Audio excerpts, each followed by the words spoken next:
friends! Welcome to Motivational Minute here on the Writer's Atelier channel, where I, Paige, just woke up and I'm gonna give you a pep talk in a 60-second video. Remember to start your morning off right.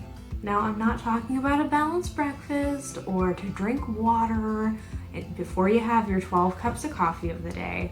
No, I'm talking about setting your intention. Sometimes, I know for me especially, I will grab my phone, I'll start scrolling, and before I've even gotten out of bed, the wind is completely taken out of my sails. Think about little things you could do to start your day off on the right side of the bed, whether it is journaling, a gratitude list, going for a walk, or drinking a gallon of tea and watching cartoons. Set your day up for success. Subscribe for more motivation and inspiration. Leave your tips below, and I will see you next time. Bye! Oh, did I say I was getting up? No, I'm going back to sleep. Good night.